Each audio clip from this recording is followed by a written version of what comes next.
আচ্ছা, আজকে যেটা শুরু করছি সেটা হচ্ছে পাস্কালের সূত্র থেকে ঘাত বৃদ্ধির নীতি। ঠিক আছে। আচ্ছা, পাস্কালের সূত্র তো আগের দিন বলা হয়েছিল। সেটা কি ছিল? কোনো একটা আবদ্ধ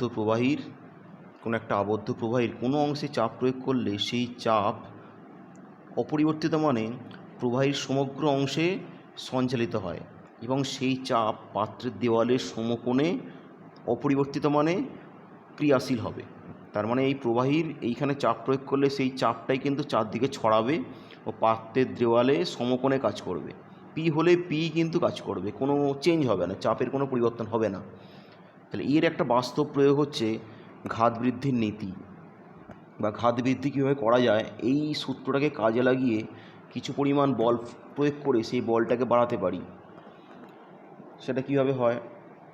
সেটা হচ্ছে এই যে যন্ত্রটা আছে, দেখ দুটো নল আছে, মাঝে একটা সংযুক্ত আছে, এর মধ্যে তেল বা জল বা অন্য কোনো পদার্থ থাকবে, ফ্লুইড থাকবে, দুটো পিস্টন, এই পিস্টনটা হচ্ছে এই ক্ষেত্রবল, এই পিস্টনটা হচ্ছে ক্ষেত্রবলটা বি, মানে পিস্টনের ক্ষেত্রবল এ অপেক্ষা বি এর ক্ষেত্রবলটা অনেক বেশি। ঠিক আছে। আচ্ছা, এবারে আমি এই পিস্টনে বাহ্যিক F1 প্রয়োগ করলাম, বাহ্যিক বল F1 প্রয়োগ করলাম। তাহলে পিপি এই যে ছোটো পিস্টনে বাহ্যিক বল F1, ক্ষেত্রবলটা আমরা জানি এ। তাহলে এ পিস্টনে এই যে ছোটো পিস্টনটার নাম হচ্ছে, ক্ষেত্রবলটা ধরলাম এ। ঠিক আছে। তাহলে এই পিস্টনে তোর চাপটা কী হবে? চাপ মানে বল বাই ক্ষেত্রবল। তাহলে এই চাপটা আমরা প্রয়োগ করলাম। ঠিক আছে। তাহলে পাস্কালের সূত্র অনুযায়ী কী হবে? এই চাপটা কিন্তু চারদিকে ছড়াবে, এই চাপটা গিয়ে এই দেওয়ালে বা এই পিস্টনের উপর ক্রিয়াশীল হবে। তাহলে এই পিস্টনে বি পিস্টনে কিন্তু চাপ একই থাকবে, বি পিস্টনের প্রাপ্ত চাপ সেটা কিন্তু একই থাকবে, F1/এই থাকবে। কিন্তু বি পিস্টনে যে ঘাতটা ক্রিয়াশীল হবে, ঘাত মানে যে পরিমাণ বলটা কাজ করবে, ঠিক আছে, সেটা হচ্ছে F2 নাম দিচ্ছি। সেটা কী হবে? ঘাত মানে কি আমরা জানি, চাপকে ক্ষেত্রবল দিয়ে গুণ করলেই ঘাত পাওয়া যায় বা বল পাওয়া যায়। তাহলে চাপ ইন্টু ক্ষেত্রবল, বি পিস্টনের ক্ষেত্রবল ইন্টু চাপ। তাহলে চাপের মানটা বসিয়ে দিলাম, F1 বিটা পড়ে আছে, পি মানে F1/a। তার মানে F2 পেয়ে গেলাম F1 ইন্টু B/a। তার মানে F1 প্রয়োগ করলাম, যেটা পেলাম সেটা হচ্ছে F2। Obviously F2 greater than F1, কেন বলতো? যেহেতু বি গ্রেটার দ্যান এ পিস্টনের ক্ষেত্রবলটা কম, এই পিস্টনের ক্ষেত্রবলটা বেশি। তাহলে বি গ্রেটার দ্যান এ মানে কি? F2 greater than F1। তার মানে কম বল প্রয়োগ করে বেশি বল পাবো, কম ঘাত প্রয়োগ করে বেশি ঘাত পেতে পারি। তার মানে ঘাতটা হচ্ছে বৃদ্ধি পাচ্ছে এখানে। ঠিক আছে, ঘাতটা বৃদ্ধি পাচ্ছে, একে বলা হচ্ছে ঘাত বৃদ্ধির নীতি। তাহলে পাস্কালের সূত্র প্রয়োগ করে কম ঘাত প্রয়োগ করে বেশি ঘাত পেতে পারি। ঠিক আছে। তাহলে এখানে একটা জিনিস মনে হতে পারে, তাহলে শক্তির কি সংরক্ষণ এখানে খাটছে না? শক্তির সংরক্ষণ এখানে কিন্তু খাটছে। তাহলে সেটা এখানে প্রমাণ করব, শক্তির সংরক্ষণটা খাটছে কি সেটাকে প্রমাণ করার জন্য সেই একই ছবি আছে। ঠিক আছে, একই ছবি আছে, দুটো পিস্টন এ বি, F1 প্রয়োগ করেছি, F2 প্রয়োগ করেছি। ধরলাম F1 প্রয়োগ করার জন্য, F1 বাহ্যিক বলটা প্রয়োগ করার জন্য ধরলাম এই ছোটো পিস্টনটা x1 দূরত্ব সরে গেল, x1 সরলো, তার জন্য বড় পিস্টনটা কিছুটা উঠবে। তাহলে ধরলাম বড় পিস্টনটা ধরলাম x2 উঠলো। তাহলে বলতো কী পরিমাণ বাহ্যিক কার্য করলাম? কার্য মানে কি? বল ইন্টু সরণ, বল ইন্টু সরণ, এই পরিমাণ কার্য করলাম, W1 নাম দিচ্ছি। প্রাপ্ত কার্য, কী পরিমাণ কার্য পেলাম? বল ইন্টু সরণ, F2 x2। প্রথমটার নাম দিলাম W1, এইটার নাম দিলাম W2। তাহলে W1 শক্তি প্রয়োগ করে W2 পেলাম। এবার দেখি দুটো সমান না অসমান সেটা দেখছি। আচ্ছা, W2 F2 x2 পেলাম। F2-র মানটা আমার জানা আছে, F1 ইন্টু B/a জানা আছে আমাদের, আর x2 পড়ে আছে, থাক। আচ্ছা, এবার দেখ এই পিস্টনটা যখন নামছে, যে পরিমাণ তরলটা নামবে এইখানে কিন্তু সেই পরিমাণ তরলটাই কিন্তু উঠবে। F1 পিস্টনটা x1 দূরত্ব নামার জন্য যে পরিমাণ তরলটা নামবে, কি তরল নামছে বলতো? ক্ষেত্রবল ইন্টু দূরত্ব গুণ করলে এই পরিমাণ তরলটা নেমেছে। ঠিক আছে, সেটা যে পরিমাণ তরল নামবে এখানে সেই পরিমাণ তরলটাই কিন্তু উঠবে, কারণ তরলটা যাওয়ার জায়গা নেই। তাহলে কী পরিমাণ তরলটা উঠছে এখানে? ক্ষেত্রবল ইন্টু দূরত্ব, এই পরিমাণ তরলটা উঠেছে। তাহলে এই পরিমাণ তরল নেমেছে, এই পরিমাণ তরল উঠেছে, দুটো সমান হতেই হবে। তাহলে x2 কী হবে? a/b into x1। এই মানটা খালি এখানে বসিয়ে দিলাম, x2-র মধ্যে বসিয়ে দিলাম। বসিয়ে দিলে কী হবে? a/b into x1। দেখ বিবি কেটে গেল, এ কেটে গেল, পড়ে আছে F1x1। F1x1 মানেই তো কী ছিল বলতো, যে পরিমাণ আমি কার্য প্রয়োগ করেছি, তার মানে যে পরিমাণ কার্য দিয়েছি আর যে পরিমাণ কার্য পেয়েছি দুটো সমান। তার মানে প্রাপ্ত শক্তি ইকুয়াল টু প্রযুক্ত শক্তি। শক্তির সংরক্ষণ কিন্তু এখানে প্রযোজ্য হয়, শক্তি সৃষ্টি করা হয় না, শক্তির রূপান্তর ঘটছে, কিন্তু শক্তির সংরক্ষণটা কিন্তু এখানে লাগু থাকে। যে শক্তি প্রয়োগ করছি সেই শক্তি কিন্তু পাচ্ছি আমরা, ঠিক আছে। তাহলে পরীক্ষায় এইটা পড়লে কিন্তু এইটা একসাথে পড়ে, ঠিক আছে। প্রমাণ বলে ঘাতবৃদ্ধির নীতি প্রতিষ্ঠা করো, সেখান থেকে শক্তির সংরক্ষণ প্রতিষ্ঠা করো, একসাথে প্রমাণটা পরীক্ষায় পড়ে। এটা খুব ইম্পর্ট্যান্ট প্রমাণ এই চ্যাপ্টার জন্য, ঠিক আছে। আচ্ছা, এরপরে হাইড্রোলিক প্রেস। আচ্ছা, আগের এর প্রয়োগ তোরা অনেক সময় দেখেছিস, এটা কোথায় লাগতে পারে? কম বল প্রয়োগ করে বেশি বল পাচ্ছি আমরা, এটা কোথায় দেখেছিস বলতো? অনেকেই দেখেছিস, যেখানে গ্যারেজ হয়, তো 4 চাকা গাড়ি ধর সার্ভিস হচ্ছে, সেখানে দেখা যাবে 4 চাকা গাড়িটা কোনো একটা জায়গায় রাখা হচ্ছে, রেখে দূরে কোনো একটা জায়গায় হাতল দিয়ে চাপ মারা হচ্ছে, গাড়িটা উঠে যাচ্ছে। সেটা হচ্ছে এই ব্যাপারটা। এইখানে গাড়িটা রাখা হয়, এইখানে হাতল থাকে, এখানে বল প্রয়োগ করলে কী হবে, কম বল প্রয়োগ করলে কিন্তু বেশি বল সৃষ্টি হবে, তাহলে এখানে গাড়িটা উঠবে। এবার দেখ, এর থেকে এই ক্ষেত্রফলটা যত বেশি হবে, ঠিক আছে, এই ক্ষেত্রফল অপেক্ষা এই ক্ষেত্রফলটা যত বেশি হবে তত বেশি বলটা বেড়ে যাবে এখানে, ঠিক আছে। তাহলে যত ক্ষেত্রফলটা এর তুলনায় বেশি হবে বলটা তত গুণ বাড়বে। যদি ধরলাম এখানের থেকে এইখানে ক্ষেত্রফলটা 100 গুণ বেশি, তাহলে মানে কি, এখানে যদি 1 ডাইন বল প্রয়োগ করি সেখানে 100 ডাইন বল হবে, এখানে 10 ডাইন বল প্রয়োগ করলে 1000 ডাইন বল হবে। তাহলে এর থেকে ক্ষেত্রফলটা যত বেশি হবে তত গুণ বলটা কিন্তু বেশি হয়ে যাবে। আচ্ছা, তাহলে এটা বাস্তব প্রয়োগ। আরেকটা দেখাচ্ছি, হাইড্রোলিক প্রেস। আরেকটা বাস্তব প্রয়োগ হচ্ছে এটা। এখানে হাইড্রোলিক প্রেস হচ্ছে, তো ওর এখানে ধর একটা বই রাখা হচ্ছে, ঠিক আছে। অনেক সময় বইগুলো ইউজ করতে করতে কী হয় বলতো, ফেঁপে যায়, মাঝখানে এয়ার ঢুকে যায়, অনেকটা মোটা হয়ে যায়।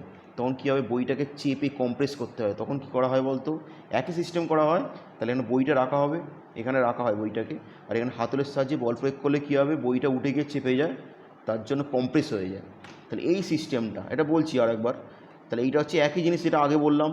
দুটো পাত্র মাঝখানে যুক্ত আছে, এখানে তেল বা কোনো তরল পদার্থ থাকে, তেলটাই মোটামুটি ইউজ করা হয়। ছোটো পিস্টন এ, বড় পিস্টন বি। এবার এই পিস্টনটাকে বল প্রয়োগ করার জন্য একটা হাতল থাকবে, যেমন কলের যেমন হাতল হয় না, সেই ধরনের একটা হাতল থাকে। এটা হচ্ছে সেই হাতল, ঠিক আছে। এই হাতলটা যুক্ত আছে এইভাবে, এটা ফোল্ডিং, এদিক ওদিক প্যাঁচ থাকে। তাহলে এইখানে বলটা প্রয়োগ করা হবে, এই ডব্লু বাহ্যিক বলটা প্রয়োগ করা হচ্ছে। ধরলাম এই যে দূরত্ব ধরে না এক্স, এই দূরত্ব ধরলাম ওয়াই, আর তার এইখানে একটা দণ্ড থাকে, এইখানে বলটা প্রয়োগ করলে এইখানে বলটা কিন্তু কাজ করবে, পিস্টনের উপর যে বলটাও কাজ করবে এই বরাবর। যেমন আমরা সে কল যখন টানা হয় তখন বলটা হাতলে প্রয়োগ করি, কিন্তু বলটা সৃষ্টি হয় কিন্তু এই ভিতরে। তাহলে এইখানে বাহ্যিক বল, তাহলে এখানে হচ্ছে প্রযুক্ত ঘাত F1 কাজ করছে। আর এই পিস্টনের ওপর একটা দেখ দণ্ড আছে, তার ওপর একটা স্ট্যান্ডের মতো একটা জায়গা আছে কোনো জিনিসপত্র রাখার জন্য। এখানে তার বইপত্র রাখা হয়, যাকে কম্প্রেস করতে হয় বইপত্র রাখা হয়। তাহলে এখানে বল প্রয়োগ করলে কী হবে, পিস্টনটা নামবে, এই পিস্টনটা উঠবে, এই বইটা উঠবে, বইটা উঠে গিয়ে কী হবে, এইখানে একটা পাত থাকে, ঠিক আছে। এই পাতটা কিন্তু যুক্ত থাকে, এর সাথে যুক্ত থাকবে। তাহলে যখনই এখানে বল প্রয়োগ করব, এই বইটা কী হবে, এখানে আটকে যাবে, আটকে গিয়ে এর উপর একটা হিউজ পরিমাণ বল সৃষ্টি হবে। তার জন্য কী হবে, বলটা মানে এই বইটা কিন্তু কম্প্রেস হয়ে যাবে, ঠিক আছে। তাহলে এইটা কিন্তু মজবুত দণ্ড হতে হবে, এই যে স্ট্যান্ড বা এই পাতটা থাকে খুব মজবুত হতে হবে, নাহলে কিন্তু ভেঙে যেতে পারে। তাহলে এইটা একটা স্ট্যান্ড, মানে এইটা একটা দণ্ড, একটা দণ্ড, এটা একটা পাত থাকে, ঠিক আছে, যাতে এইখানে গিয়ে যে কোনো জিনিস আটকে যাবে, আটকে গেলেই কিন্তু চাপটা সৃষ্টি হবে। তাহলে এই যন্ত্র, ঠিক আছে। এবার দেখ, আগের জিনিসটা ইউজ করছি, এখানে F1 প্রয়োগ করলাম, এখানে পেলাম হচ্ছে F2, তাহলে F2 সমান F1 ইন্টু B/A, ঠিক আছে। ডব্লু মানে প্রযুক্ত বল। আচ্ছা, এবারে আমরা একটা নিয়ম ইউজ করছি, এটা পরে তোরা জানবি, লিভারের নিয়ম। সেটা কি, বল ইন্টু বলবাহু। দেখ, বল মানে কি, ডব্লু বাহ্যিক বল ইন্টু ওয়াই ইকুয়াল টু, এইখানে বল মানে F1 ইন্টু এক্স, দুটো সমান হয়। এটা একটা নীতি, মেকানিক্স বলে জানতে পারবি, এটা নীতি। বল ইন্টু বলবাহু, ভার ইন্টু ভারবাহু গুণ করলাম, সমান হয় এটা। তাহলে F1 পেয়ে গেলাম ডব্লু ইন্টু ওয়াই/X, F1 মানটা পেয়ে গেলাম। তাহলে F1 মানটা এখানে খালি বসিয়ে দেবো, বসিয়ে দিলে কী পাবো, F2 সমান পেয়ে গেছি ডব্লু ওয়াই/X B/A। এখন দেখ, তাহলে এই প্রমাণটা করলাম। এবার দেখ, বি গ্রেটার দেন এ জেনে গেছি, আগেরটাই ছিল বি গ্রেটার দেন এ, ওয়াই গ্রেটার দেন এক্স।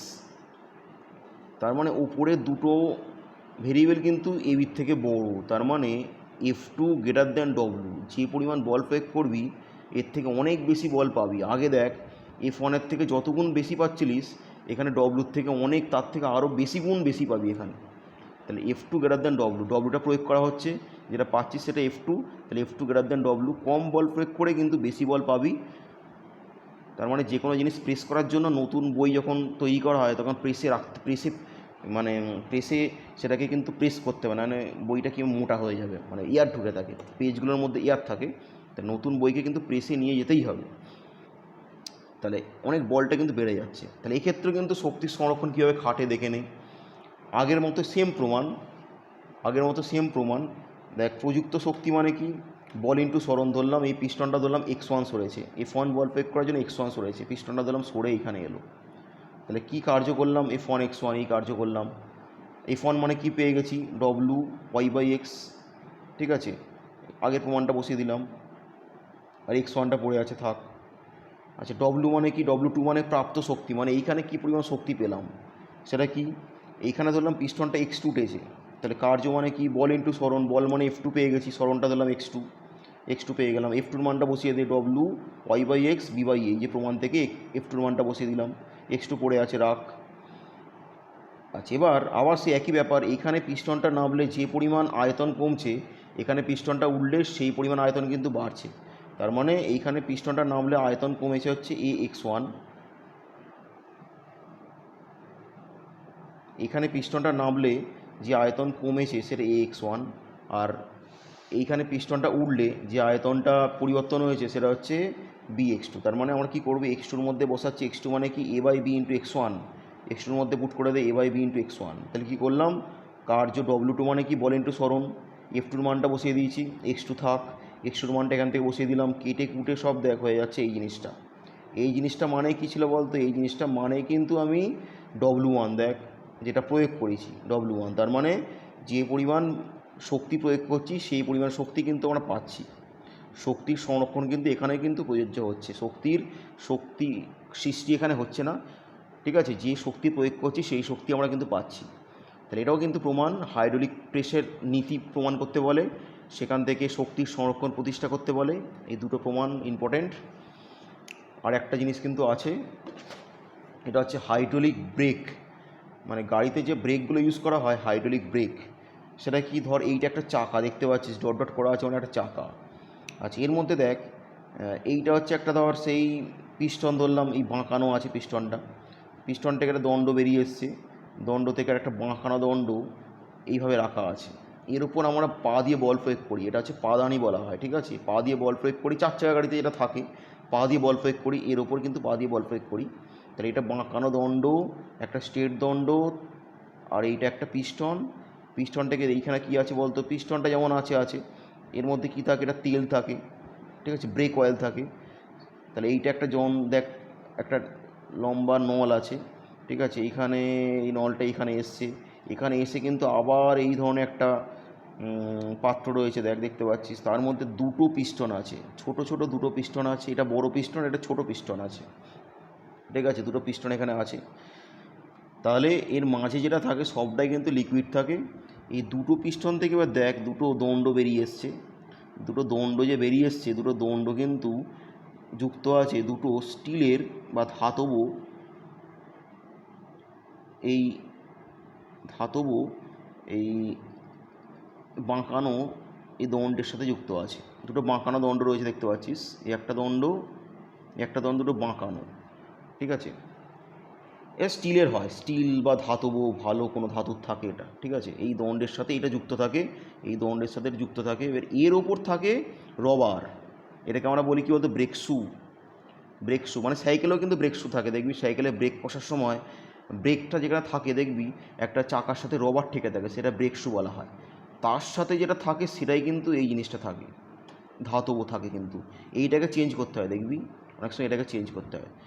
তাহলে এইটার সাথে মানে চাকার একটা মাঝখানে খুব কম ফাঁক থাকে, ঠিক আছে, ঠেকে থাকে না, ঠিক আছে, এই ব্রেক শুর সাথে চাকার মাঝের মধ্যে খুব কম ফাঁক থাকে। আচ্ছা, এবার কীভাবে কাজ করে, যখন ব্রেক কষতে হবে তখন আমরা কি করি, পায়ের সাহায্যে কী হচ্ছে, এই পাদানির উপর বল প্রয়োগ করি। বল প্রয়োগ করলে কী হবে, এর উপর বল কাজ করছে, এখানে চাপ সৃষ্টি হচ্ছে, সেই চাপটা কী হবে, অপরিবর্তিত মানে কী হবে, চারদিকে ছড়াচ্ছে। এই চাপটা এখানে এলো এসে এই চাপটা কিন্তু এই দুটো পিস্টনের উপর কাজ করছে। এই দুটো পিস্টনের উপর কাজ করলে কী হবে, এই পিস্টনটা কোন দিকে সরবে, বাইরের দিকে সরবে। এই পিস্টনটা বাইরের দিকে সরবে, তাহলে কী হবে, এই পিস্টনটা কী করবে, এই রবারটার ওপর বা ব্রেক শুয়ের ওপর বল প্রয়োগ করবে। বল প্রয়োগ করলে কী হবে, বা এই দণ্ডটাও কিন্তু এই ব্রেক শুয়ের ওপর বল প্রয়োগ করবে। বল প্রয়োগ করলে কী হবে, এই ব্রেক শুটা চাকার ওপর সেটে যাবে বা আটকে যাবে। এই ব্রেক শুটা কী হবে, চাকার ওপর আটকে যাবে। আটকে যাওয়া মানে কি, একটা গাড়িটা থেমে যাওয়ার চেষ্টা করবে, মানে মন্দন সৃষ্টি হবে। তাহলে এটাকে আমরা বলি ব্রেক কষা হলো। এবার যখন ব্রেকটাকে মানে কষাটা বন্ধ করব, মানে পাটাকে তুলে নেব, তুললে কী হবে, এই চাপটার কাজ করবে না। চাপটা কাজ না করলে কী হবে, তখন কী হবে, এই স্প্রিংটা যেটা আছে, এই স্প্রিংটা একটা কাজ আছে। স্প্রিংটা কী করবে, স্প্রিংটা এই দুটো ব্রেক শুকে টেনে নেবে। তার মানে কী হবে, ব্রেকটা কিন্তু তখন আর কাজ করবে না। তাহলে স্প্রিংটা দেওয়া আছে কেন, স্প্রিংটা দেওয়া আছে কারণটা, যখন ব্রেকটা কষা হবে তখন কী হবে, এই দুখানা ব্রেক শু দূরে সরে যাবে, স্প্রিংটা প্রসারিত হয়ে গেল। যখন ব্রেকটা কষা অফ করব তখন কী হবে, স্প্রিংটা আগের অবস্থায় ফিরে যাওয়ার চেষ্টা করবে। তাহলে কী হবে, এই ব্রেক শুটা কী হবে, চাকা থেকে সরে আসবে, আবার কিন্তু ব্রেকটা কাজ করবে না। তার মানে কি, স্প্রিংটার কিন্তু একটা গুরুত্ব আছে। স্প্রিংটা যদি না থাকতো তাহলে ব্রেকটা কষা হয়ে গেল, ব্রেকটা কষা হয়ে গেলে কী হবে, ব্রেক শুটা আটকে গেল। যদি পাটা তুলে নিস তাহলে সেটা আটকেই থাকবে, তাহলে কিন্তু সেই ব্রেকটা থেকেই যাবে অ্যাক্ট হয়ে, তখন কিন্তু কাজই করে যাবে, তখন কিন্তু অফটার হবে না। তাহলে অফ করার জন্য স্প্রিংটা কাজ করছে। তাহলে এইটা কিন্তু একটা হাইড্রোলিক ব্রেক বিভিন্ন গাড়িতে ইউজ করা হয়, হাইড্রোলিক ব্রেক। ঠিক আছে, এই ছবিটা বইতে অনেক জটিল ছবি আছে, এই ছবিটা আঁকতে পারবি, আঁকলে সুবিধা হয়। এত বইতে অত জটিল ছবি আঁকার দরকার নেই, এই ছবি আঁকলেই হবে। তাহলে এইটুকুন দেখ ছিল এই চ্যাপ্টার, এইটুকুনই আছে, এরপর প্রবলেম করতে হবে।